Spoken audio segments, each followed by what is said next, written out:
Не е нужно да стигаш до мразовитата Арктика, за да зърнеш белите, почти митични белуги, нито пък да се гмуркаш в тропически води, за да срещнеш рибата трион, леопардовата акула или пясъчната тигрова. В Испания има аквариум, който само за няколко часа те отвежда на места, скрити в дълбините на света. А за мен това преживяване е още по-специално. Като дете мечтаех да видя белугите и след близо 20 години тази мечта се сбъдва.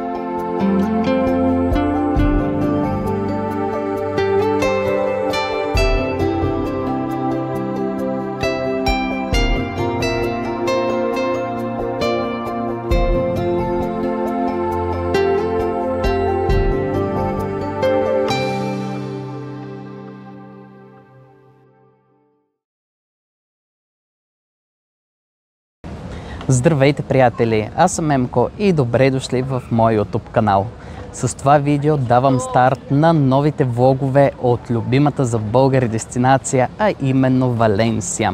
В първото видео ще посетим най-големият аквариум в Европа, както ми е мечта да видя едни от най-рядко срещаните китове в света, които много малко хора са успели да видят в живата природа, защото те живеят в Северния ледовит океан. Но преди да започнем това видео, не забравяйте да се абонирате за канала ми с камбанката, за да не пропуснете нито едно, както и през следващите 5 седмици ви очакват много интересни видеа. Океанографик е разделен на няколко тематични зони, като всяка пресъздава различна морска екосистема с типичните й обитатели. Това ни позволява да опознаем удивително разнообразието от морски видове и да разберем повече за света, в който живеят те.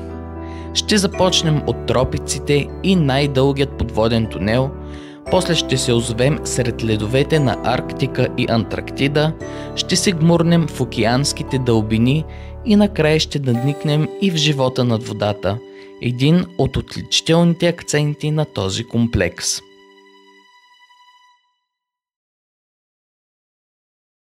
Нека да започнем с един от най-пъстрите и живописни части на аквариума – тропическата зона. Още с първата крачка се пренасяме в един напълно различен свят.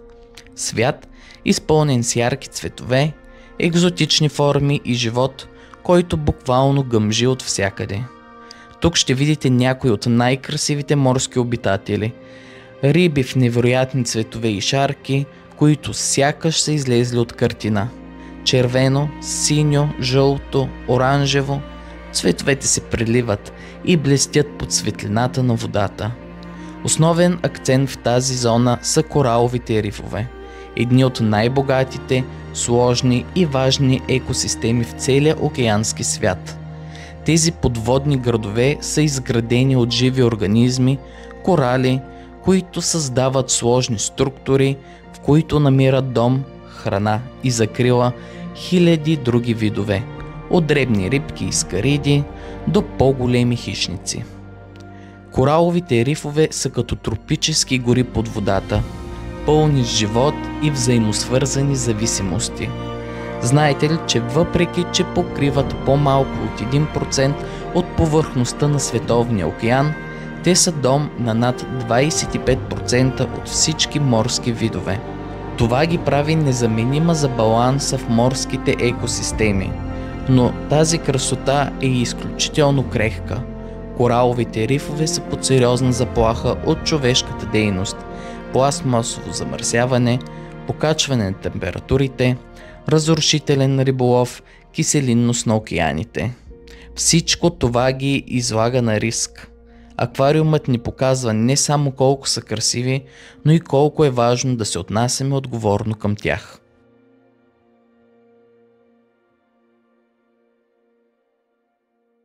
Макар и да сме само началото на лятото, средата на юни месец, във Валенсия жегата е много голяма, близо 40 градуса. Но поне само след няколко метра вървейки ще може да достигнем до Арктика. Там ще се полюбуваме на белите белуги. Мечтата ми от детството, която искам да избъдна в момента. Във времето тук са били две белуги само, но поради военните положения в Украйна, тамшните две е трябвало да бъдат преместени някъде другаде. И ето, че океанография направи този жест да приеме другите две белуги и така стават единственият аквариум в Европа, където може да видите тези красиви същества. Сега се намирам в една от най-впечатляващите и различни части на целия аквариум. Зоната, посветена на полярните морета. Още щом прекрачите прага, ще усетите промяната. Въздухът става осезаемо по-хладен. Светлината се приглушава, а атмосферата напомня на далечните ледени брегове на Арктика и Антарктида. Сред първите обитатели, които ще ви посрещнат, са пингвините. Очарователни, забавни и удивително добре адаптирани към своя суров климат. Наблюдавайки ги как се гмуркат, пързалят се по леда и се разхождат важно, ще ви стане ясно защо са сред любимците на посетителите. Ето ги и белугите, вечно усмихнатите делфини на северните морета. Тези удивителни създания, наричани още бели китове, изглеждат сякаш са излезли от приказка. Със своето млечно бяло тяло, без гръбна перка и с изразително, почти човешко лице, белугата съчетава елегантност и любопитство в едно. Белугите произхождат от арктическите и субарктическите морета на северното полукълбо, студени, сурови води, в които те се чувстват у дома. За разлика от повечето китове, те могат да плуват назад и да се извиват с впечатляваща гъвкавост. А знаете ли кое е още по-впечатляващо? Белугите могат да издават десетки различни звуци, от свирения и щракания до чуроликане, което им е спечелило прякора в канарчетата на морето. Обикновено се хранят с риба, скариди и калмари, а в аквариума менюто им се подбира внимателно, за да се доближи максимално до естественото им хранене. Във Валенсия белугите живеят в специално проектиран басейн с контролирана температура, създадена да пресъздава суровата им арктическа среда. Подобни експозиции са изключително редки в света. Малко аквариуми могат да отглеждат белуги поради изискванията им към пространство и климата.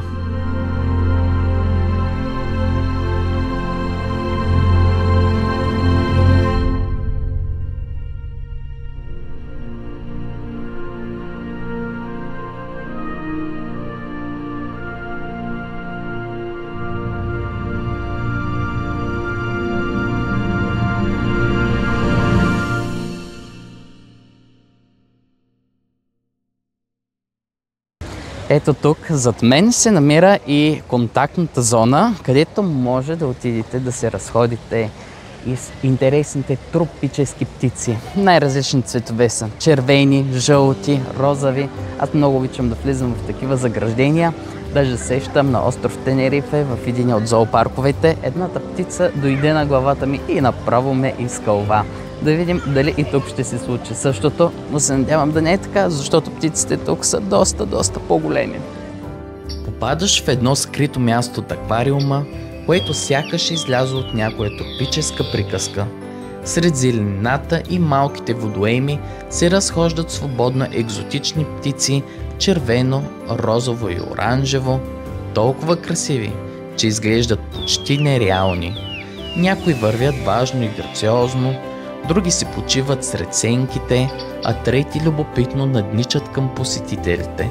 Това е онзи момент, в който забравяш, че си в града и започваш да вярваш, че си в сърцето на някоя вълшебна джунгла.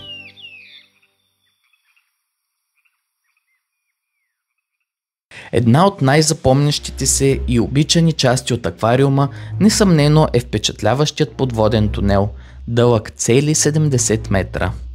Това е мястото, което ни дава уникалната възможност да се разходим сякаш по самото дъно на океана, заобиколени от всички страни с кристално чиста вода и десетки морски създания, които плуват спокойно над и около нас. Усещането е магично, Сякаш времето спира, а ние се потапяме в един напълно различен свят. Тук плуват едни от най-внушителните обитатели на морските дълбини. Големи риби, грациозни скатове, елегантни манти и, разбира се, самите крале на този подводен спектакъл – акулите. Някои от тях минават толкова близо, че за миг сърцето ти спира, но въпреки страховитата си репутация, акулите тук не представляват опасност за посетителите. Те са свикнали с човешкото присъствие и получават редовно храна, което прави поведението им спокойно и предвидимо. Тунелът не е просто атракция, той е и образователен прозорец към живота в открито море. Научаваме колко важна е ролята на акулите в океанските екосистеми. Те поддържат баланса, като контролират популацията на други морски видове и така помагат да се запази здравето на цялата екосистема. Изчезването им би довело до сериозни нарушения в морската хранителна верига. Тази част от аквариума оставя всеки посетител усещане за удивление, респект и любопитство към подводния свят. И вероятно точно за това мнозина я определят като най-впечатляващата и фотогенична зона в целия комплекс.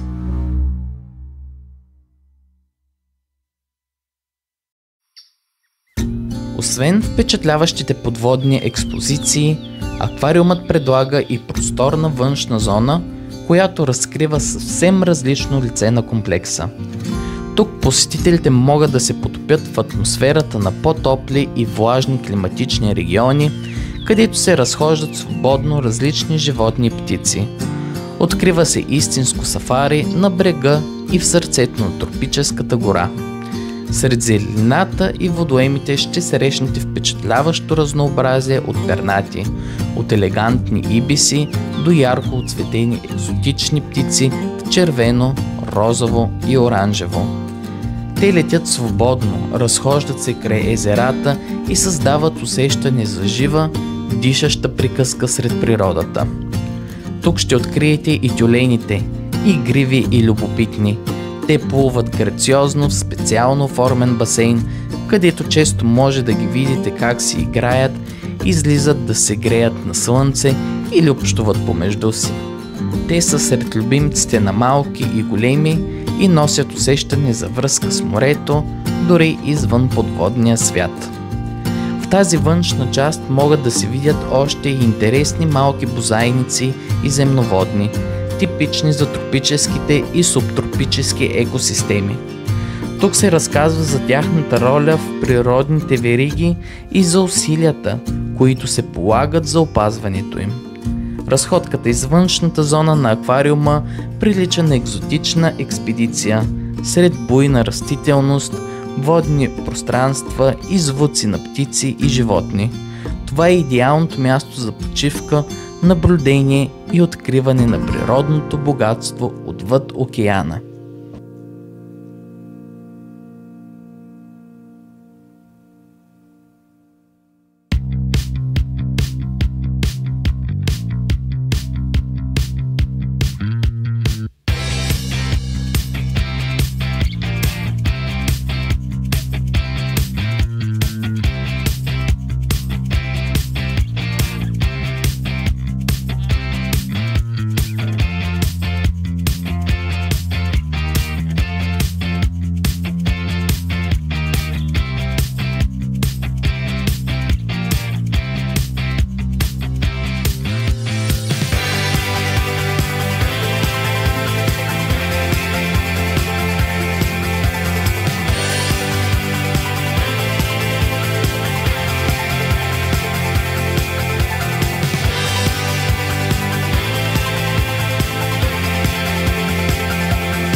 Ако трябва да съм честен, аз останах много разочарован от шоуто с делфини. Изобщо не беше това, което очаквах. А който беше споменал в социалните мрежи, че това е най-доброто шоу с делфини в Европа, изобщо не е така. Но, както се казва, не може всичко да бъде перфектно. Независимо, че не ми хареса шоуто с делфините, аз им се полюбувах на тях, защото много ги обичам, а те бяха около 10-12 на брой. Това беше първото видео, приятели, от Валенсия. Надявам се да ви е харесало и ако е така, абонирайте се за канала ми с камбанката, за да не пропуснете едно, защото в следващите 4 седмици ще ви зарадвам с много още интересни влогове от тук. Обичам ви и ще се видим с вас следващата събота.